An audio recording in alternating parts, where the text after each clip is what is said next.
Timnas Jepang gelar latihan perdana jelang lawan Timnas Indonesia di laga lanjutan putaran ketiga kualifikasi Piala Dunia 2026 Zona Asia. Latihan perdana digelar di lapangan A Komplek Gelora Bung Karno, GBK, Senayan, Jakarta pada Senin 11 November 2024 mulai pukul 17 waktu Indonesia Barat. Namun, ada pemandangan yang unik dalam latihan perdana Jepang ini. Dari total 27 pemain yang dipanggil, baru 6 diantaranya yang sudah tiba di tanah air. Dengan begitu, tim asuhan Hajime Moriyasu masih jauh dari kata lengkap. Sebelum lanjut, subscribe dulu dan simak sampai selesai agar tidak salah informasi. Yang subscribe cinta dan dukung selalu timnas kita. Ini pemandangan menarik karena ada pemain yang tengah berkarir di luar negeri. Dari pantauan bolasport.com, deretan penggawa yang sudah tiba dan ikut latihan yakni Hiroki Sekine, Ritsu Dowan, Joel Chima Fujita, Yuto Nagatomo, serta Kota Takai. Diketahui beberapa pemain masih belum datang karena memang berkompetisi di Liga Eropa. Alhasil mereka masih harus melakoni pertandingan terakhir hingga Senin 11 November 2024 sebelum memasuki periode jeda internasional. Begitu pula kiper Kosei Tani yang berkompetisi di Eropa. Sementara itu, 4 diantaranya merupakan punggawa yang berkarir di Liga Lokal Jepang, sedang 2 sisanya baru tiba dari Eropa. Jepang menjalani latihan pemulihan setelah tiba di Indonesia dini hari waktu Indonesia Barat. Dalam latihan ini, tak banyak materi yang diberikan oleh Hajime Moriyasu. Ritsu Dowan dan kawan-kawan hanya menjalani latihan ringan dengan ditemani oleh rintik hujan. Timnas Jepang akui, menjelang lawan Timnas Indonesia mereka tak ingin meremehkan skuad Garuda. Pelatih Jepang Hajime Moriyasu mengatakan bahwa ia tak ingin meremehkan tim merah putih, hanya melihat ranking FIFA yang memang jauh.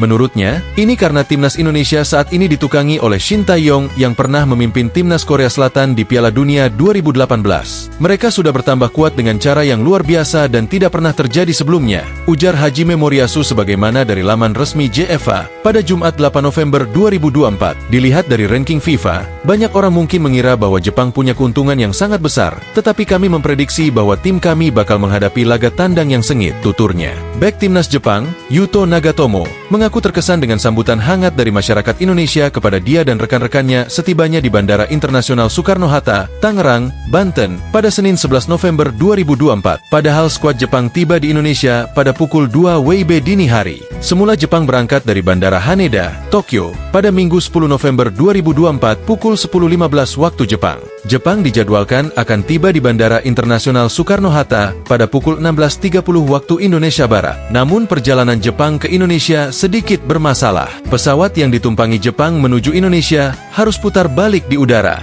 Hingga akhirnya skuad Jepang harus mengganti pesawat untuk terbang ke Indonesia. Penerbangan Jepang ke Indonesia baru dilakukan pada pukul 20.10 waktu Jepang. Dan Jepang pun tiba di Indonesia pada pukul 2 WIB dini hari. Setibanya di Indonesia, hanya ada 4 pemain Jepang dan staf pelatih yakni Yuto Nagatomo, Kosei Tani, Kota Takai, dan Hiroki Sekine. 2 pemain Jepang yakni Ritsu Dowan dan Joel Chima Fujita menyusul dan tiba di Indonesia pada Senin pagi sekitar pukul 7. Yuto Nagatomo mengucapkan rasa terima kasih kepada masyarakat Indonesia. Saya sangat tersentuh saat kami tiba di bandara. Para penggemar Anda datang ke bandara dan menyambut kami, kata Yuto Nagatomo kepada awak media termasuk bolasport.com di lapangan A, Senayan, Jakarta Pusat pada Senin 11 November 2024. Mantan pemain Inter Milan itu juga merasakan atmosfer yang sangat luar biasa jelang pertandingan, di mana tiket pertandingan Timnas Indonesia versus Jepang sudah habis terjual. Dijadwalkan, Timnas Indonesia akan melawan Jepang pada laga kelima grup C putaran ketiga kualifikasi Piala Dunia 2026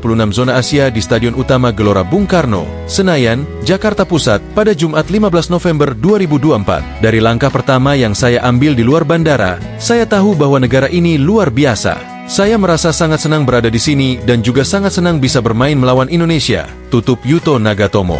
Pelatih Timnas Jepang sendiri yaitu Hajime Moriyasu melontarkan pujian buat juru taktik Timnas Indonesia Shin Tae-yong yang sukses membangun tim hebat jelang laga lanjutan putaran ketiga kualifikasi Piala Dunia 2026 Zona Asia. Jelang pertandingan melawan tim tuan rumah, Jepang membagikan pandangannya soal Timnas Indonesia. Tim berjulukan Samurai Biru tersebut menganalisa kekuatan tim asuhan Shin Tae-yong. Mereka menyebut bahwa Timnas Indonesia saat ini diperkuat oleh pemain naturalisasi yang tak bisa dianggap remeh. Jai Itzes dan kawan-kawan dinilai sebagai salah satu tim yang berhasil mematahkan spekulasi tim dengan peringkat rendah dari tim-tim lain yang ada di grup C. Timnas Indonesia memang menempati ranking ke-130 FIFA saat ini, tetapi mereka berhasil membuat kejutan dalam laga awal putaran ketiga kualifikasi Piala Dunia 2026 zona Asia. Tim Merah Putih membuat kejutan dengan menahan imbang tim langganan Piala Dunia Arab Saudi 1-1 dan Australia 0-0. Setelah itu, Timnas Indonesia menahan imbang Bahrain 2-2 dan sekali kalah 1-2 dari Cina. Tim Merah Putih sejak lolos ke putaran ketiga tak sedikit yang meragukan Timnas Indonesia. Namun, mereka mampu membuat kejutan dengan menahan imbang tim langganan Piala Dunia 2026. Timnas Indonesia memperkuat tim dengan memanggil pemain yang sudah pindah kewarganegaraan,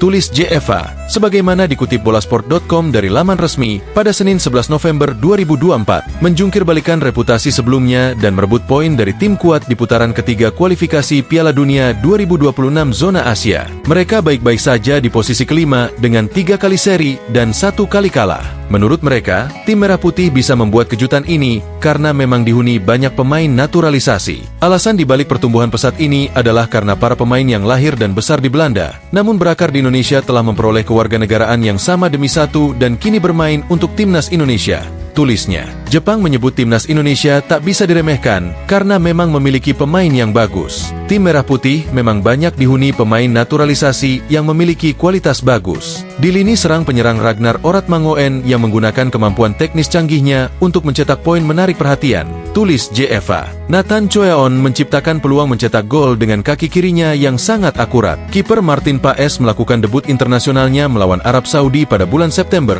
menghentikan tendangan penalti pemain lawan Salem dan berkontribusi pada hasil imbang tersebut. Tak hanya memiliki pemain-pemain bagus, mereka juga menyoroti Shin Tae-yong. Hajime Moriyasu bahkan memuji Shin Tae-yong bahwa juru taktik asal Korea Selatan ini memiliki pengalaman bagus. Menurutnya, Timnas Indonesia telah dilatih oleh sosok yang berprestasi.